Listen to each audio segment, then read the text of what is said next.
Welcome to another edition of Let It Be Known. I am your host, Stacy Brown. Oh, Black People Week coming up, huh? Yeah, all right. Peace and love, everybody. I'm your co-host, Niele Anderson. We're in day 7 of a government shutdown, and we have your headlines from HBCUs, PWIs, and more cruelty coming out of the Trump plan. Oh gosh, yeah, just more cruelty is right. Let's start with what our producer has for us this morning, please. Let's check it out.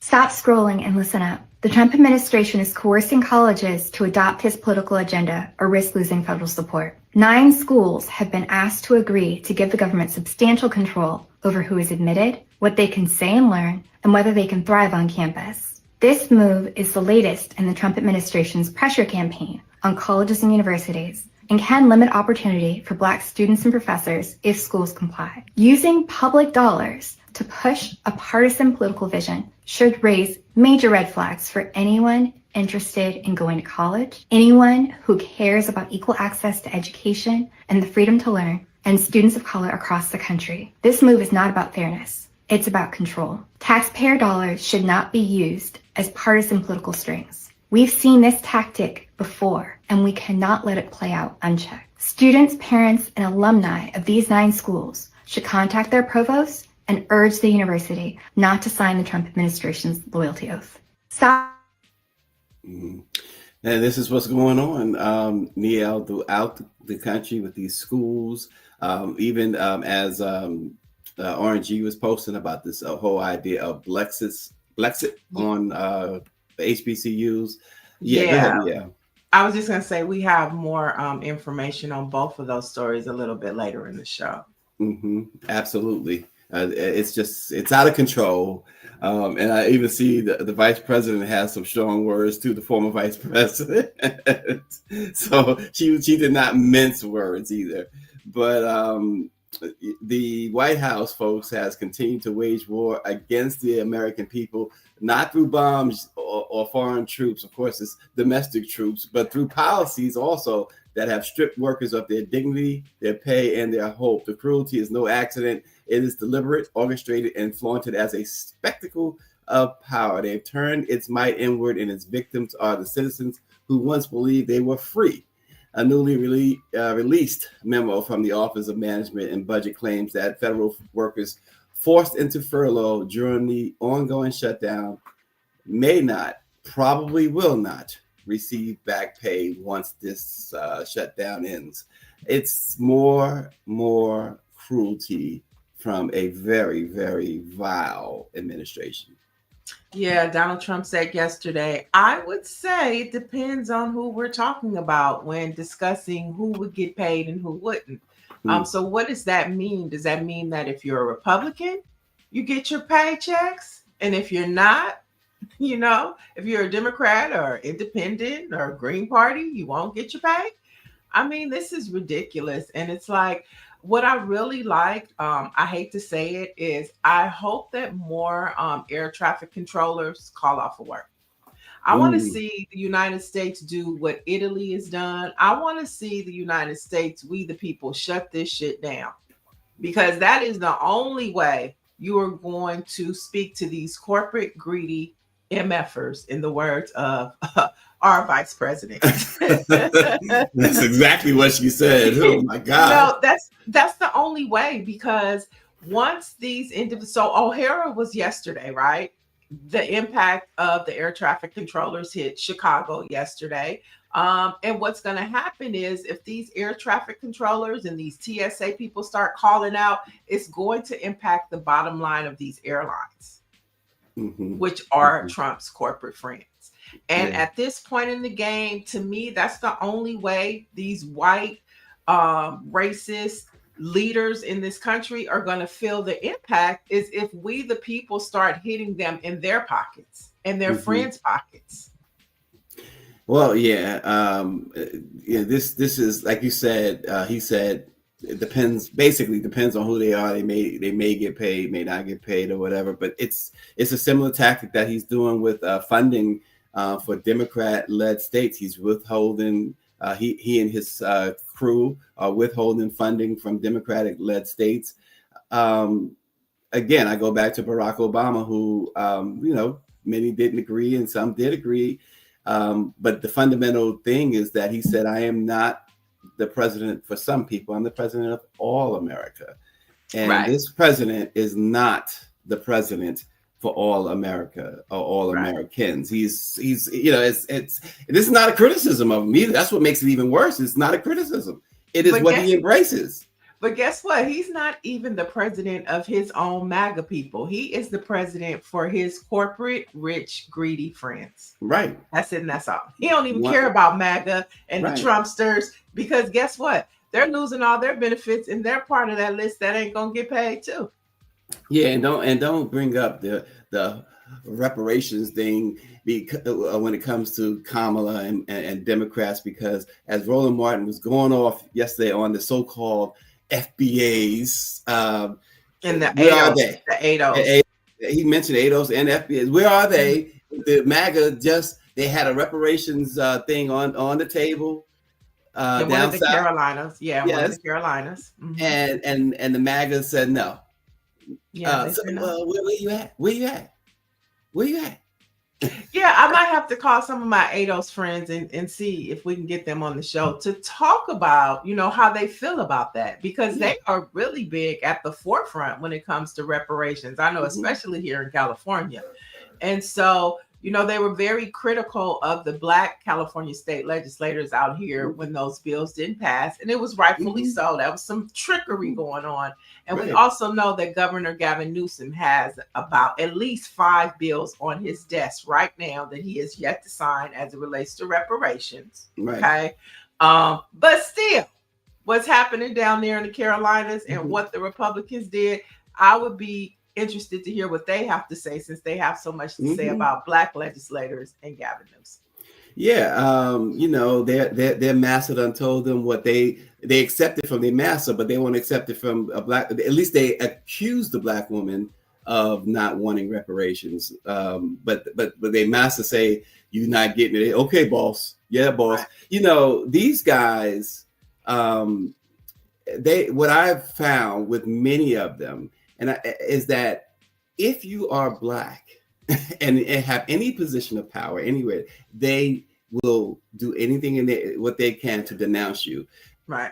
Except maybe, Tariq Nasheed is not one who goes after Black people just because they're Black. But a lot of these guys who call themselves FBAs or whatever, simply because you're Black, they have stuff to say about Obama. They have stuff to say about Kamala. They have stuff to say about anybody Black in a position.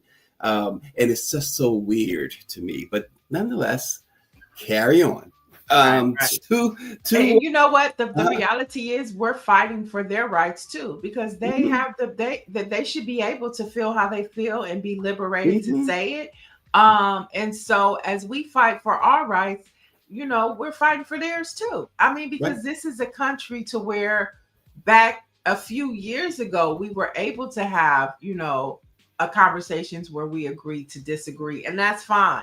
But now we're in a totally different state. And so to the point that you're saying, I mean, I hope that those Black folks understand that at the end of the day, we're all fighting for the same liberties at this point in the game with that Trump clan. And we should all be in that foxhole together. But nonetheless, it's we've said it, and we know it's true. History has shown it's true that even during slavery, you had the house Negro. Oh, of So, course. so there you have people. It was black folks who killed Malcolm X. So look, we can go on and on. But in other news this morning, 2 white students at Louisiana State University were caught on video harassing their fellow black peers and neighbors. A series of doorbell camera videos exposed the racial harassment. It was shared by someone with the TikTok screen name of It's Xavier.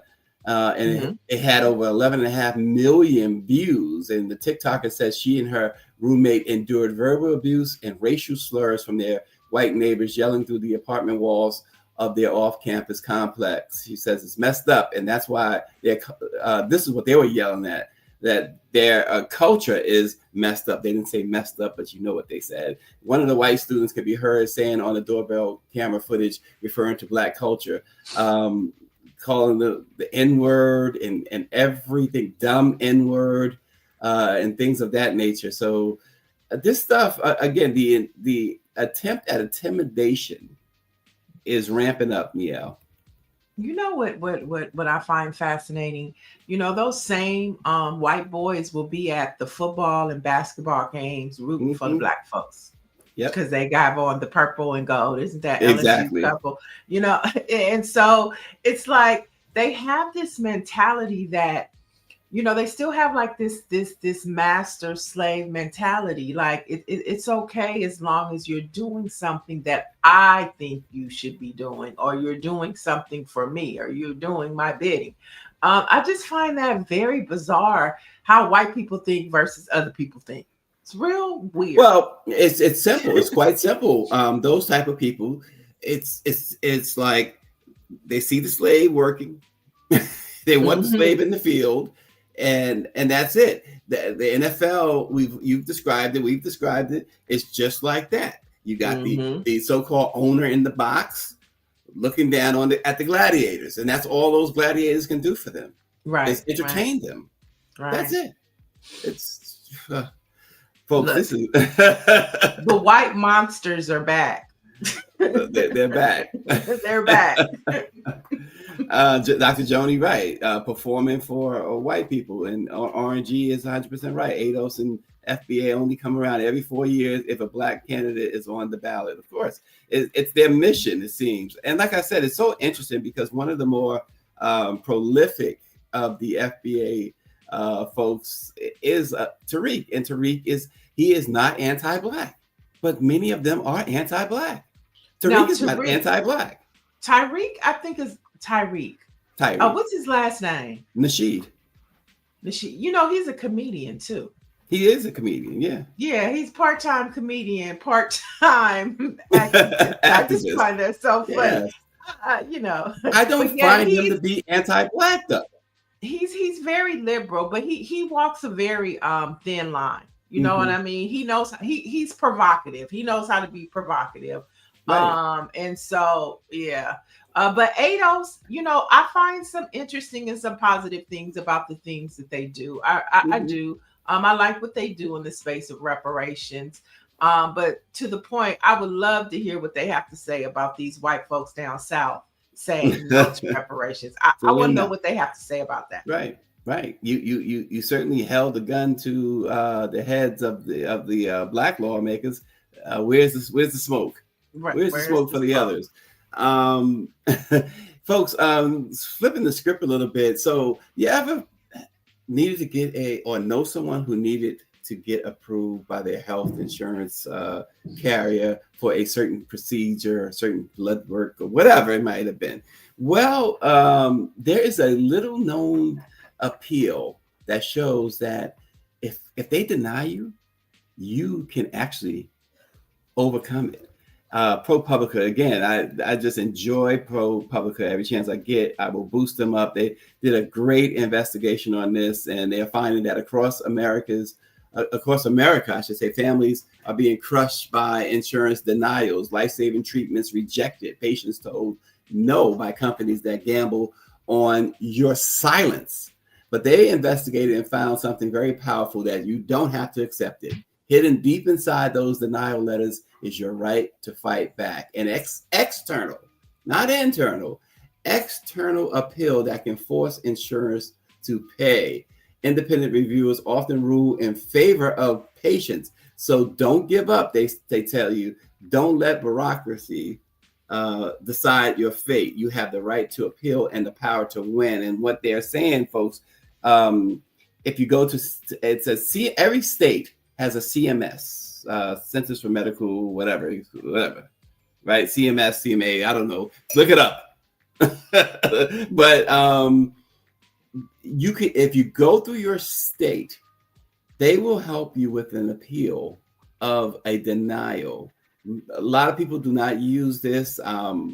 They will help you though with that appeal, and the appeal will not be to from people. If you have, for instance, Blue Cross, it will not be Blue Cross deciding that appeal. Most times when you appeal a rejection directly, you're appealing it to the same people who denied it. It's like a judge. He never overturns himself. It's always the higher court that does so. So in this case, ProPublica has found that the vast majority of folks who have used that external appeal win, and they get the coverage that they need. So keep that in mind. I think it's a really good thing. There's a list. If you go to ProPublica website and look up that particular article, there is hyperlinks to this consumer assistance program. There you go. Thanks, Greer. Always rescuing me. CMS.gov. And it takes it by state, and it tells you which state has state grants and which state has federal grants. And the federal grants may have expired or they're not honoring them, but the states are still honoring them, including red states, by the way. So wherever you might live, look that up. Yeah, I mean, I think that's great information, especially with the state of our nation. And I think it brings up a larger conversation of bring back consumer affairs. Remember on the news, on local news, where you would have this anchor and they would talk from your cell phone to your electricity bill to your health care, and they would let you know that you have power. And I think that's what these corporations are buried in the fine print. Our rights, our rights to, appeal things, our rights to, get refunds, our rights to have certain things that we don't know about. And so I think that's great information, Stacy. And I just wish we could get some more, because when we fight back, even like think about airline fees, and all of this extra taxing they're doing, this luggage, and if you want an extra space in your seat, you know what I'm saying too, what you're talking about, healthcare, all of these things I think can be challenged. Yes. But because we just go along with it, there's no challenges for it. So bring back consumer affairs. And not that we just go along with it. I think a lot of times you find, Niele, and maybe you found this to be true too in certain situations, just, you know what, I don't have time for that. Right.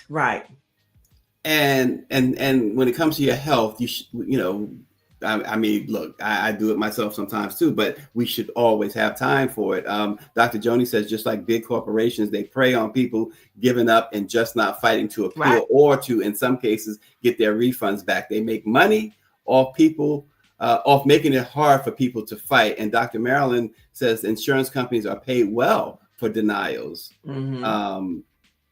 And so it's just like car insurance. Like you pay into car insurance every single month, and 9 chances out of 10, you're not having a car accident, but they're getting all this money. But the minute that something happens, or what about even the fires that happen here in California, or home insurance? Yes. You pay all of this money for years, and the minute something happens and it's time to collect, oh, well, you have house insurance, but you don't have a weather insurance, or it doesn't say. Now, we didn't give you hurricane insurance, but we get, you know what I'm saying? So it's things like that where they get you. And I think that's where consumer affairs can really be helpful when helping you point out your rights and what you can and you have access to.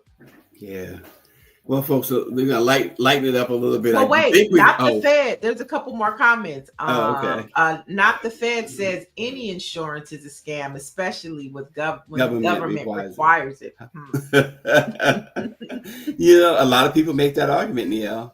Mm-hmm. A lot For of people sure. make that argument.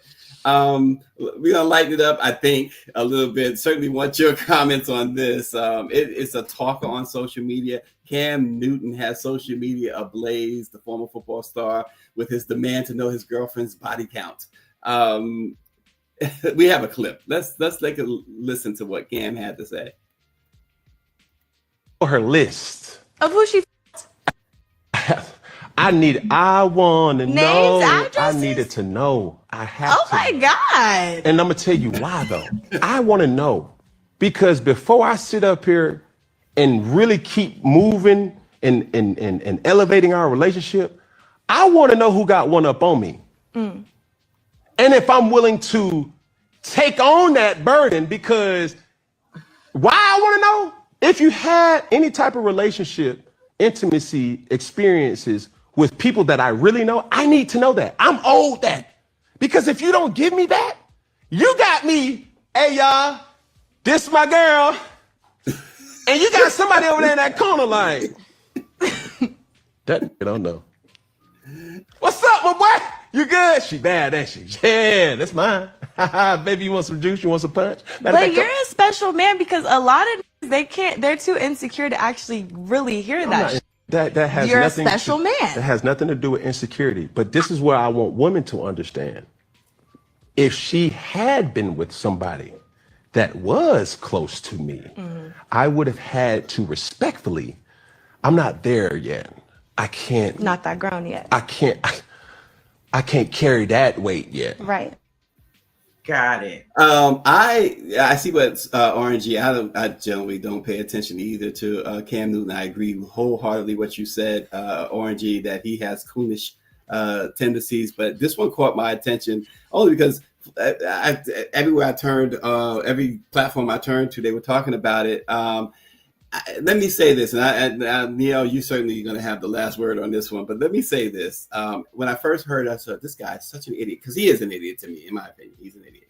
But when he kind of broke it down, I kind of get that, okay, if she has been with your best friend or your brother or whatever, perhaps it might be good to say, hey, we had a relationship or whatever. Perhaps.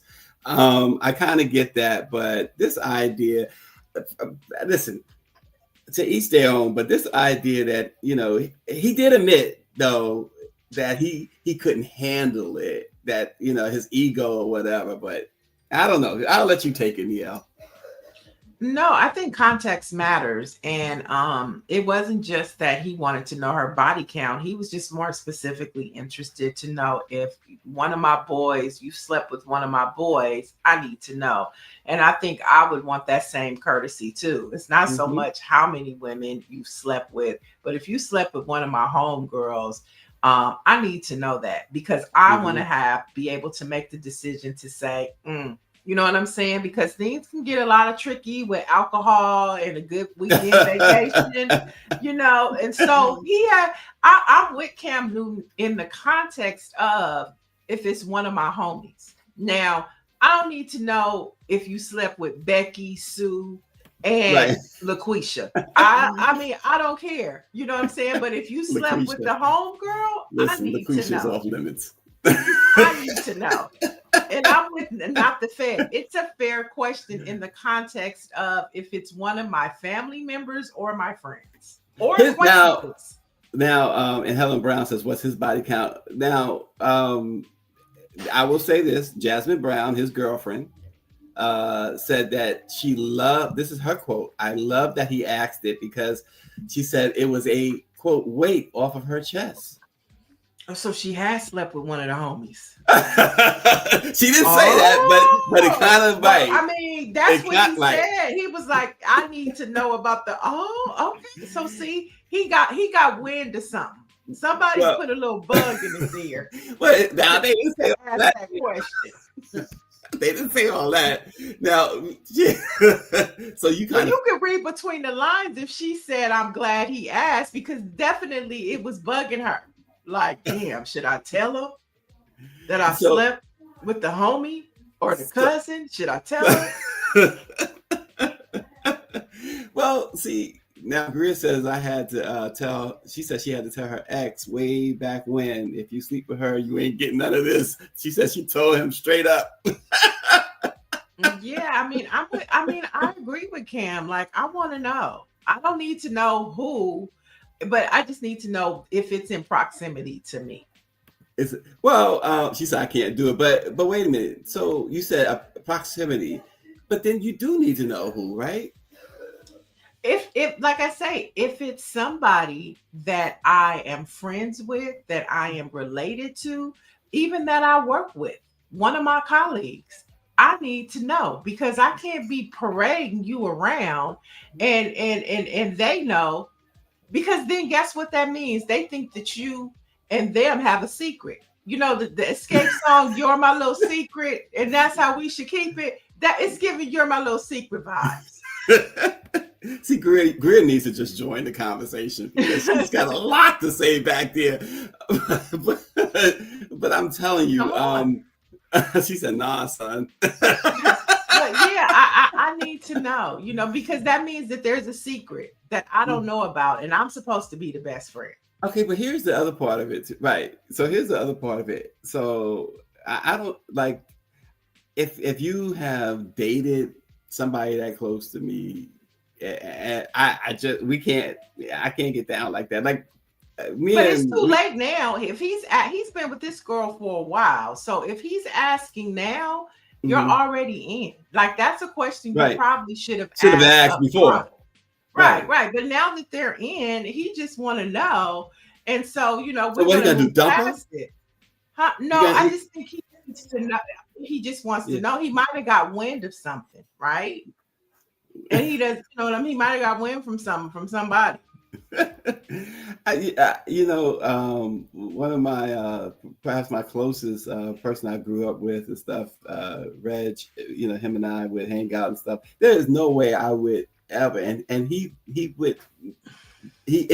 would be off limits, right? But what if you didn't know? I mean, what if you didn't know? That, I think, to me, that's the way I took the conversation is that you didn't know, you know what I'm saying? And so that's different from, I know that you used to mess with this guy and I'm going to mess with him anyway.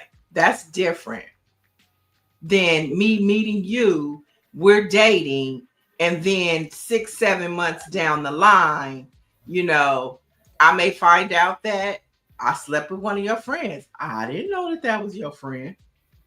So not the Fed says these questions tend to come up weeks after smash and they're not up front when they should have. And that's very true. Right. That is very true. Which opens up a bigger can of worm about how you go into something. Are you asking the right questions on the first few dates? Yeah, and problem is, I think a lot of these guys, especially these athletes, they just getting in without asking anything. They look on physical appearance only. Right. And because guess what? They don't want no relationship. Or they just exactly. I guess that's the bottom line. They're not looking for something until they're looking for something. Right? And then after a few weeks, as not the Fed says, then you're gonna say, oh, wait a minute. You get, like you said, get wind of something, and not the Fed says it's weeks later. Now they got wind of something. Right. And just imagine, like, you get wind of something and then you start like, okay, we was at dinner with them. Yep. And they were kind of chummy. Then your mind, like in the words of the Ghetto Boys, your mind start playing tricks on you. And how about you at the supermarket? She's at the supermarket and she comes home and says, oh, guess who I just ran into? And then later you find out. And now you start to wonder, was that a chance encounter? See all types of stuff. Yeah. So to Cam's point, in the context of what he said, I agree with him. I agree. I need to know, okay? I don't need to, like I said, I don't need to know about Becky, Shaquisha, and Sarah. Why are you always putting Shaquisha in it? Shaquisha is not because most athletes like 31 flavors, okay? They pick it. They like 31 flavors. Okay? They do. A lot of too many. A lot of them like the vanilla flavor though. That's Yeah. unbelievable. I need some, some Rocky Road stuff. Okay, all right. And speaking of Rocky Road, HBCUs might be headed to a rocky road this homecoming season as Candace Owens and Blexit plan to take over HBCUs. Now, in a Charlie Kirk style tour, Owens plans to take her Black conservative friends to Howard, Hampton, Tennessee State, FAMU, and a few other schools. And the tour, get this, guys, is sponsored by Turning Point USA, Charlie Kirk's organization.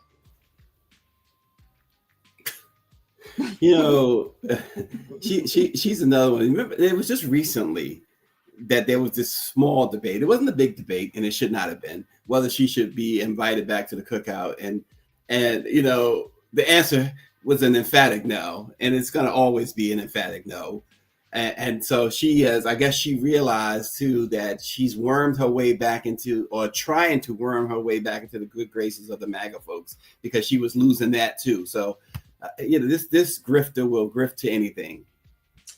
I think this is gaslighting though. And it is not for a good mix. I mean, just, what historically what HBCUs are, why they were needed. Let's go back to the root of what an HBCU is. I mean, she could have took this to PWIs. To do that, it's gaslighting, especially to know that the state of our nation and what we're in and how we're going backwards. And for you to want to come and want to promote a racist organization, MAGA and Republicans right now are, to me, equal to the Klan. Mm-hmm. So you're telling me that you want to come to our campus as Black people and promote the Klan? Somebody gonna get their ass beat. A good old fashioned ass kicking. I do remember that. Greer says that they tried to come on the show to promote Brexit. We wasn't having that. Certainly Greer wasn't having it for sure. But Mike V mentions that the president of France, Macron, he's suing her, Macron and his wife. And hopefully he dropped it though. Did he drop the suit? It went away. I think it went away. He didn't say, the way it was going, it sounded like he was going he was going full Cardi B on her. Because Cardi don't drop no lawsuits. Right, she really does. She takes all your pennies. Yes. But yeah, this right here, I just feel like it is just like so disrespectful to even the Black experience, to the historical context of what an HBCU is. For her to want to come, I mean, especially in the state of our nation and what is happening, for them to do, to me, it's gaslighting. Yeah, I was going to say, like you said, it's gaslighting, and that's what she does. And she's got a few folks in blackface to come with her too. Mm-hmm. Yeah. Helen Brown says if she wants to debate, she needs to debate someone her own age. Not the Fed said MAGA is more scary. They are pushing religion on folks. Yeah, I mean, religion was used for slaves. The slave Bible, of course. Quinn says whatever contract she signed must be crazy. And Mike B says, I like to see Candace Owens and Jasmine Crockett debate. Yeah, whatever contract she signed has to be crazy. The contract she signed she signed it a long time ago, and it was like she was sitting across the table from Satan and it said on the contract soul, and she signed it. All right, let's head over to a PWI in relation to our producer's pick. USC, who was one of those 9 institutions that is asked to sign the Trump pledge, announced that it is one of the 9. They received the letter from Donald Trump about it's called his Compact Academic Excellence in Higher Education. They're calling it a compact. Now, the compact program would give universities preferred access to federal funding in exchange for implementing Trump's policies that include limits on international students, freezing tuitions, and refraining from commenting on political issues, among other demands. Now, President Kim of USC said he would consult with the boards and other faculties within USC. And if USC does sign does sign the compact, they annually have to affirm the compact principles, survey the students, and would be subject to DOJ review. It's too much. That is deep. That is deep. That's just too much. It's Wednesday. I said it's not even time to have a Can scotch. you believe that? I mean, it's like wild. They're calling it the compact. Sign the compact pledge. And you know, and now that I'm seeing all of these things that are happening at USC, like they are cutting faculty tremendously.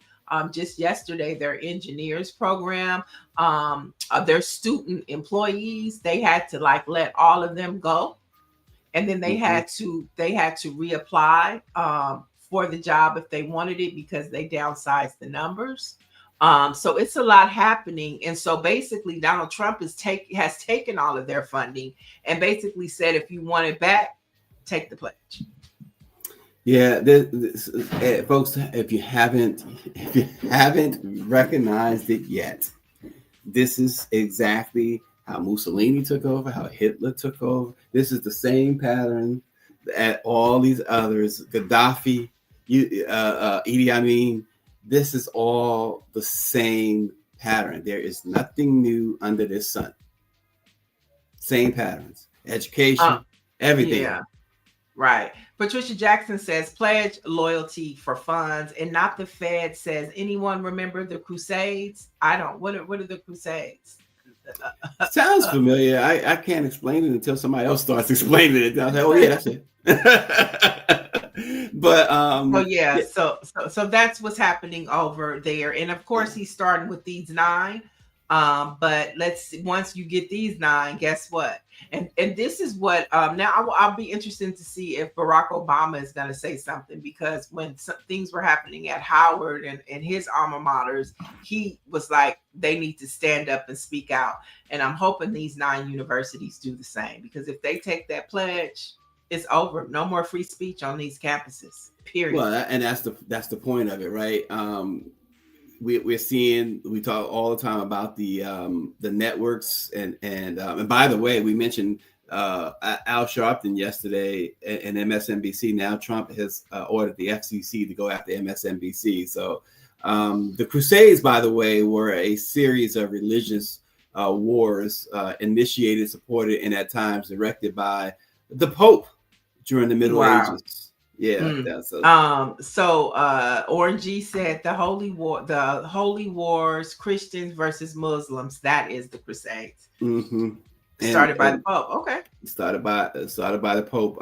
Just wanted to, before you move on, another comment I missed. Dr. Marilyn says, I always wondered what went wrong in Candace Owens' life. She hates Black people. A lot went wrong in Candace Owens' life, a whole lot. And we can spend a whole hour on that. Please no. I'd rather talk about the Diddy trial. I'm just keeping it real. So in more Trump cruelty, the Trump clan is set to offer unaccompanied minors $2,500 to self-deport, y'all. Okay, so the government will provide a one-time resettlement, supports a stipend to the children, according to a memo detained by The Guardian. So this is something that they're doing internally. Stephen Miller and all the clan in the White House, they're like, oh, let's give these young 5, 6, 7, 12, 13. I'm not talking about 16, 17, which are minors as well, but I'm talking about young kids, $2,500 to go to some country they've never been for, might not even know the language, and just give them $25 and tell them to figure it out. The kids, they're offering kids $2,500. Folks, and where is the outrage? Right. Where's the outrage? I mean, this is wild. This is Yeah, Crazy. we have seen the ICE terrorists put little kids in what do you call it, zip ties, and the outrage is not really there. I think a long time ago, even before this MAGA stuff, we started to see decline in the care about and the compassion for kids in this country. And now it's full born. It's full blown. It's blown out. When a nasty old pastor that used to be Trump's advisor can actually assault a 12-year-old and get sentenced basically to home to what's called a probation. We see the lack of concern, the lack of respect, and the lack of love, the genuine lack of love for small children in this country. It's alarming. Yeah, and what Dr. Joni is saying is, where is the reporting other than here? This wasn't mentioned anywhere that I have seen this week in mainstream media. That's what I'm talking about, Dr. Joni. It's like the things that this administration is pushing out and is doing, and we're just going about our days, is wild. And in the minute before we look up, we are going to be under martial law. Oh yeah. Oh yeah. And Oh, you yeah. know, it's going to be, I'll say, I'm not going to say it's going to be too late, because it's never too late.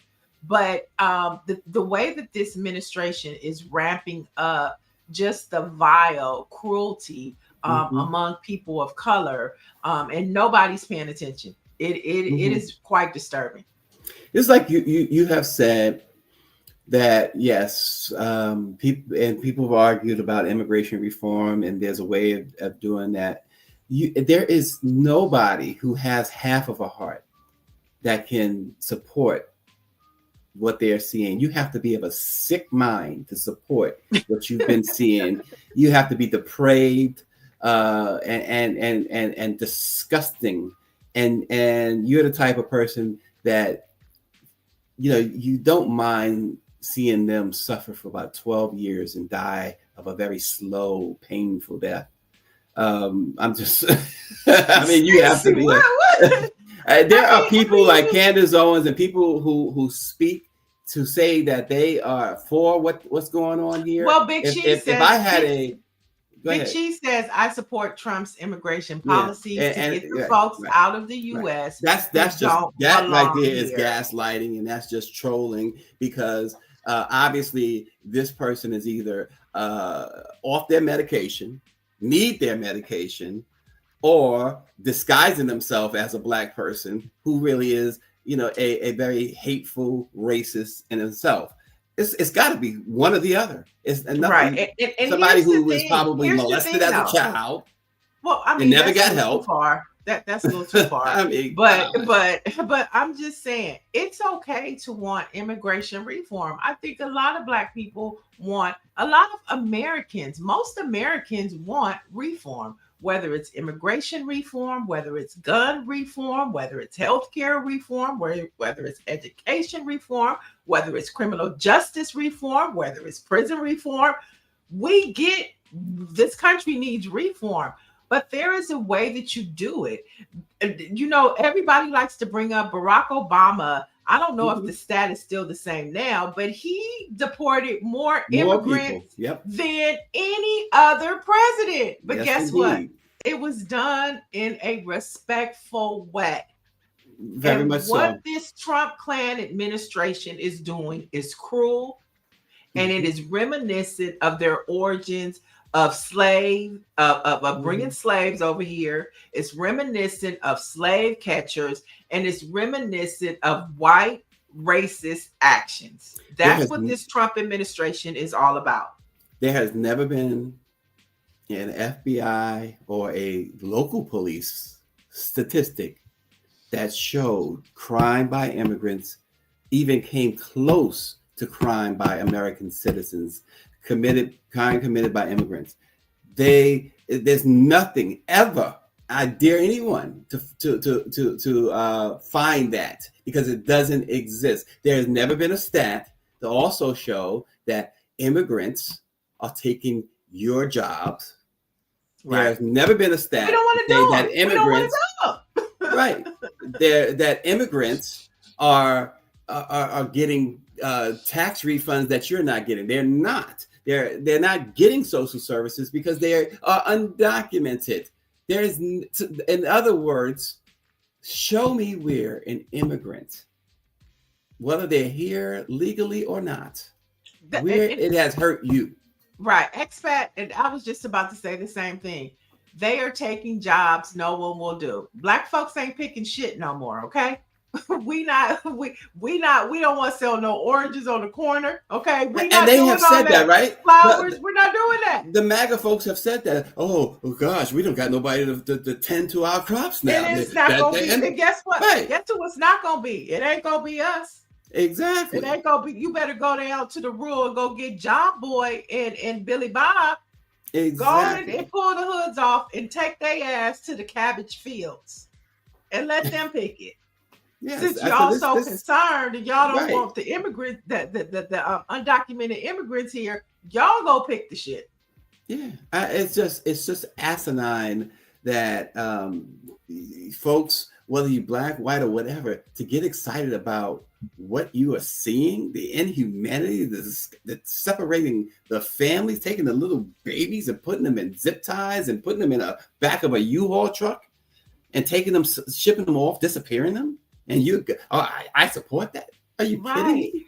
And the people now that are a part of ICE, I don't even think they've been deputized.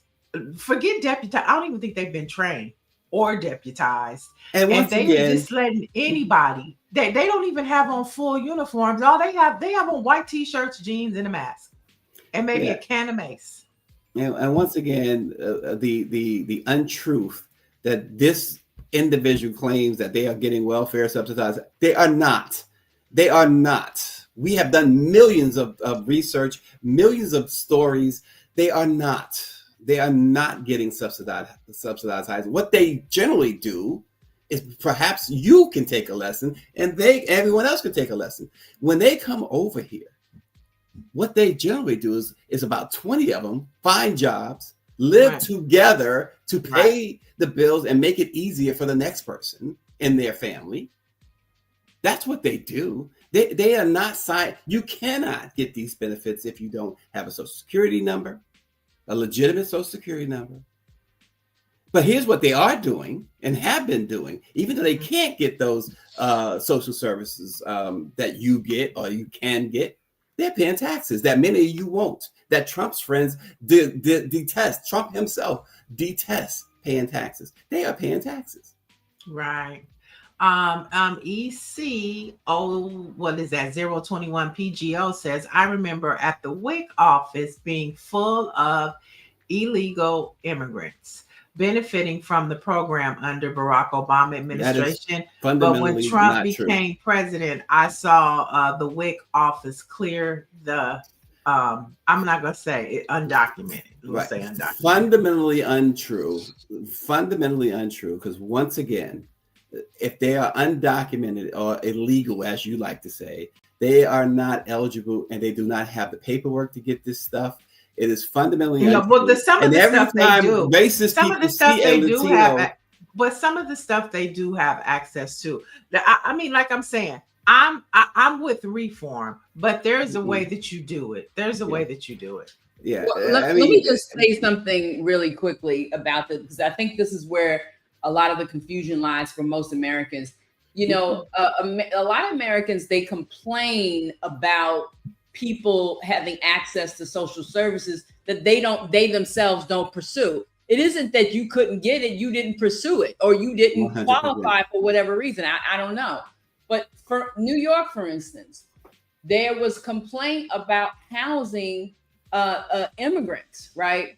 But there is a constitutional law that stated, and I don't know how much this has changed, but the New York State government has a constitutional duty to house all homeless people, right? And so part of the problem is for most Americans is that we don't understand the law, right? We do not understand the law. So they're not getting special privileges, right? But there's a constitutional duty that some states have, because that's what's written in their state constitution, to house people, right? And why would we be upset about someone getting some food and shelter? It's not they're not living high on the hog. A lot of times they're living, in unsafe hotel, welfare hotel. They're not always, those things aren't always safe, but they're available to everyone. And so what we are becoming more conditioned to be as Americans is as cruel as the government that we criticize. Mm-hmm. Right. 100%. And that's just, I just had to throw that in there, because I think that that's where a lot of the confusion is. And you learn what your state or your government, is constitutionally, bound to do. And or if even go ahead, honey. I was gonna say, even the laws, there are certain states, like here in California, there are law friendlies that are created to help undocumented immigrants. Like undocumented people can have driver's license. So there are some liberties, but that's what I'm talking about, reform. If there is something that you don't like, civic participation is 101. Some of these things that you're complaining about, the people voted for. Some of these rights that undocumented people have, the people voted for them to have them. Or to Greer's point, it's the state constitution. You know what I'm saying? And so it's about reform. It's about all of us participating in government. If you don't like something, participate in making it what you think it should be. Right. But we're here now. Now. And the way that this Trump clan administration is doing things is not decent. It's not in order. It's not humane. And it's very scary. Right. Go ahead. I'm sorry. And again, once again, how is it hurting you that an immigrant is working, moving somebody's home, or working on somebody's roof, or working in somebody's field? Right. How is it hurting you that maybe they were able to get a WIC check, if you will? How is that hurting you that one in probably 1,000 are able to get a social service benefit? How is that hurting you? Especially if you're going about your everyday, if you're working, maybe you're not working. Maybe you are too lazy to go after the services that Greer talked about that is available to you. And maybe that jealousy, that laziness is leading to your jealousy. Right. All Americans, like in New York, for instance, the shelter is available to all who are homeless. If immigrants are the ones who are showing up, first of all, they're not. Let's just start there. Okay. Right. But we allow mainstream in particular to focus on that, to get us to argue with one another. These groups, to feel like somebody is getting something that someone else. That's a game. And we need to really get some real perspective. We look at what's happening right now. Our government is shut down. Right. And these rich people, these billionaires are getting paid and capitalizing off of that. But we're arguing about who gets what. Right. Because everybody, knock it off. Right. And speaking of services, children across the country are being removed from Medicaid, and the Children's Health Insurance Program known as CHIP. Now, in total, just over 6 million children have been removed from the program between March 2023 and June of 2025. Now, millions of adults and children are expected to lose their Medicaid coverage because of the new federal policies following the passing of Trump's big, ugly bill. And like Greer says, yet we argue because someone who wasn't born here is, in some people's view, getting a benefit, and yet millions of children that are legal are not getting health care because of this administration. And all of these things are happening, and we're not seeing it on the news. We're picking up Trump's sound bites and we're misconstruing them, just like the Diddy headline that went viral. But the real question was about Epstein and Maxwell and Donald Trump, and so it's like, what is happening even in our media, the things that are impacting us, it's not being heard anymore. It's getting lost, and it's piling up like a big ass pile of shit. Okay, it's just piling up. It's piling up, and in a minute, it's gonna stink so bad, and everybody's gonna be like, "What is that smell?" And the question is gonna be, "Where have you been?" Where have you been? And again, just to punctuate it, Greer says we are upset. Some are upset because 2 out of 20 are getting something because they showed up. You got homeless Americans on the street who don't want help. Right. That's a huge problem. Like we were talking about that. You have all of these, especially here in LA, you have all of these buildings, and the workers that service the unhoused, they can't even get the people to go into the homes because they don't want the restrictions, or they don't want to have to follow the rules. And here, thank you so much for this comment, learning to love myself, because this is it in a nutshell. People confuse refugees and asylum seekers with illegal immigrants. Well, what's the difference for those of us who don't know? Refugees and asylum seekers are people who are fleeing war-torn or otherwise dangerous places, seeking refuge or sanctuary somewhere where they're out of the dangers of their country or territory, wherever they come from. It's no different than you know, so many people say, okay, I can't take New York, I'm going down to South Carolina. They're going for a better life. No, I get it, but doesn't that still make the refugee and asylum seekers an undocumented immigrant once they get over here? Well, it does make them an undocumented immigrant, but you know, there are many who, I would dare say most, do seek. And like she said, asylum seekers, they do seek legal status. And what's wrong with that? This is supposed to be we're supposed to be the epitome of a free world, right? The United States. And someone is in a dictatorship country. Now we have a dictatorship, but someone's in a dictatorship country or a war-torn country, or just like you're saying that those folks from Ukraine should not have been allowed to go into Poland and other places. Those folks fleeing the war there. That's so ludicrous to say, just stay there and die. So Not the Fed says no. If you are seeking asylum, you have to apply. So you have docs.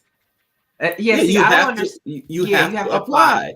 You have to be an undocumented, right? And most do.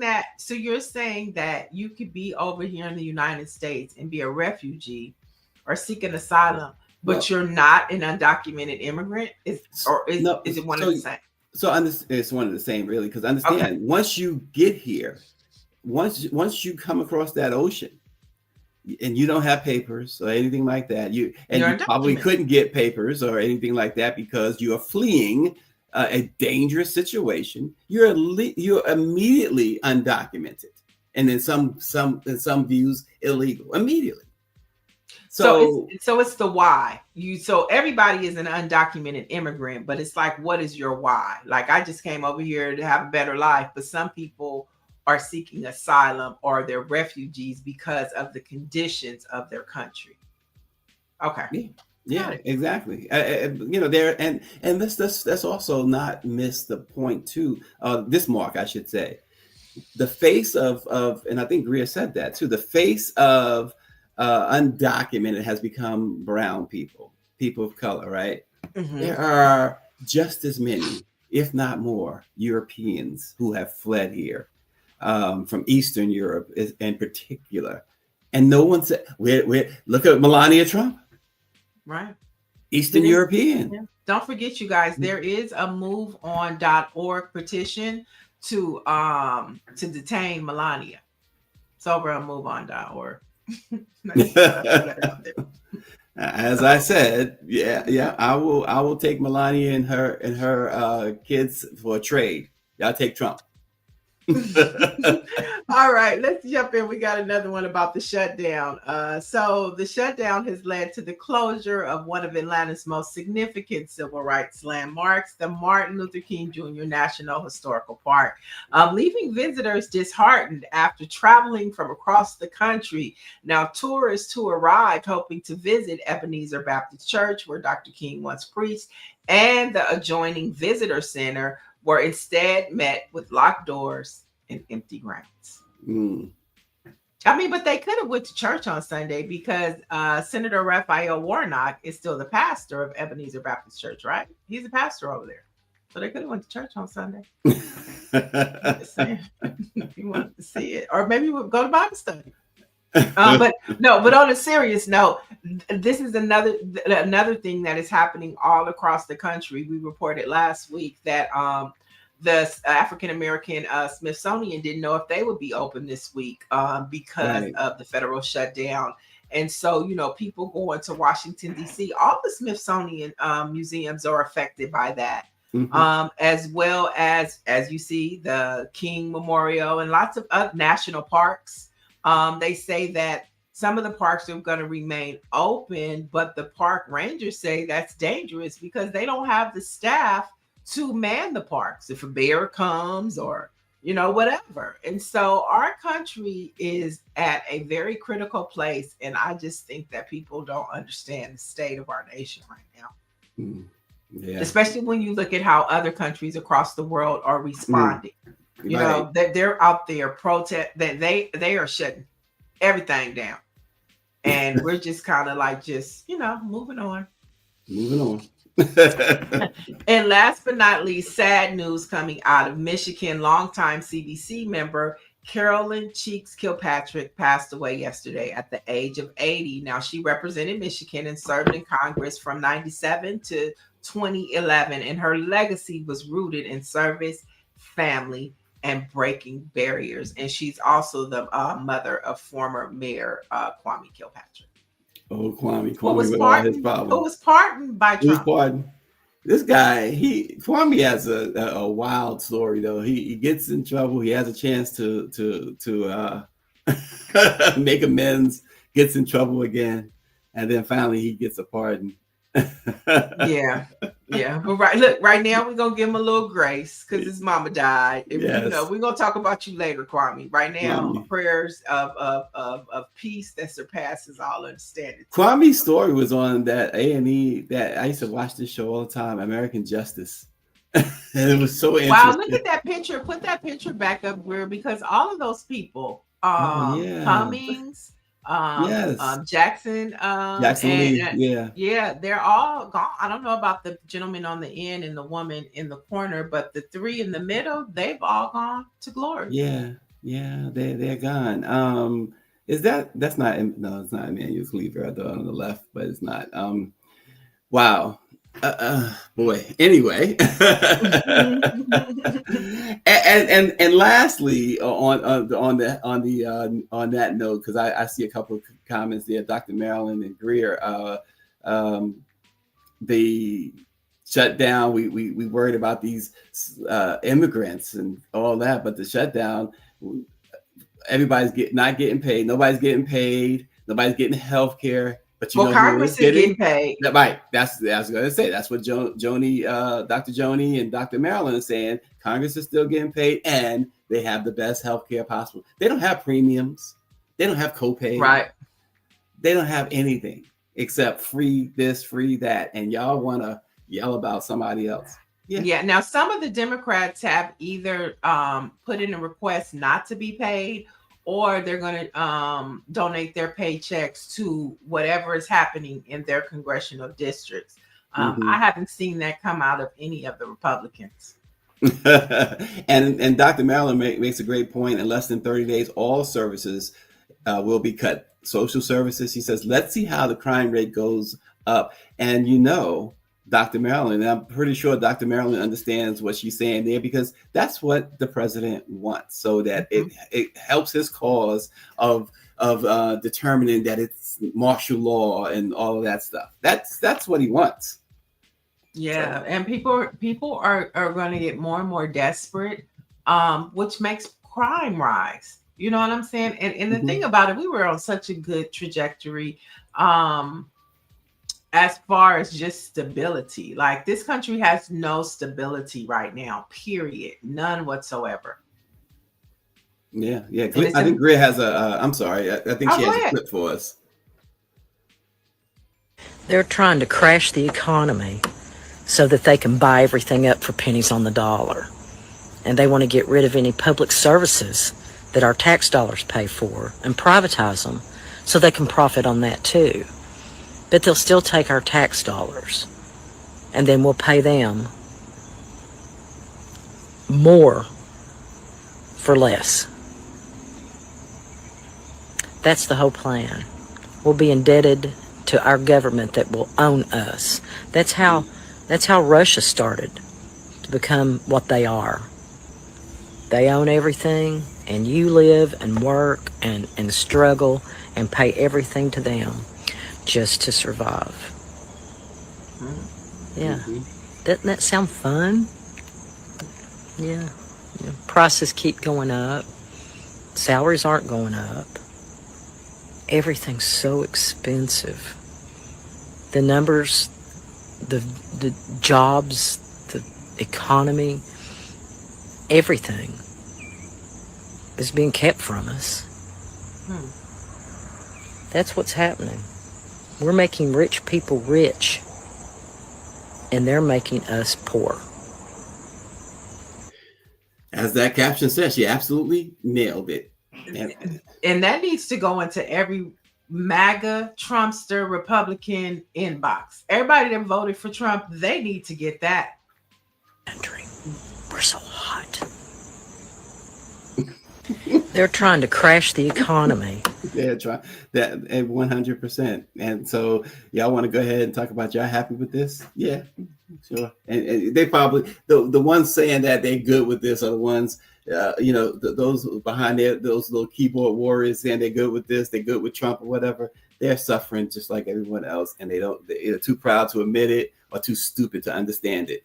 Or they're too racist. The racism is driving them. They like to see people of color, be the victims of their demise, and I think that is like one of the strongest spirits of this nation is racism and hatred that comes from them.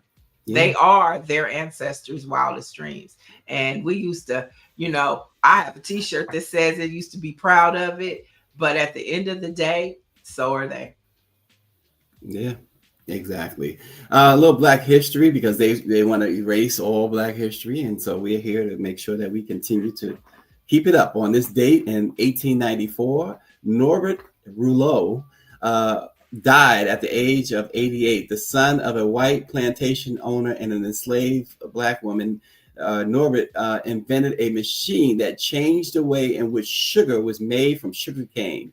The machine produced a higher quality sugar and made the process less dangerous. Teams of enslaved people ladled the hot liquid from kettle to kettle until sugar crystals began to form. So he wanted to make the process safer and more efficient. So he came up with the idea of the multiple effect pan evaporator, where sugarcane juice was heated in a vacuum pan, and steam produced by the heated juice was then used to heat cane juice in a connected pan. The process saved fuel and produced better sugar. It also used less manpower. Similar evaporators are still used to make sugar and other products, including soap and glue. So this guy who, what's really interesting, Niele, about Norbert is that when he was born, his white slave owner father declared him free immediately.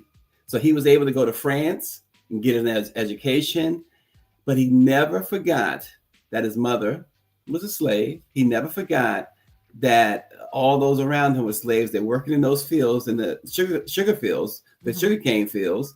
And so he came up with this invention to make it easier for them and everyone else. Wow.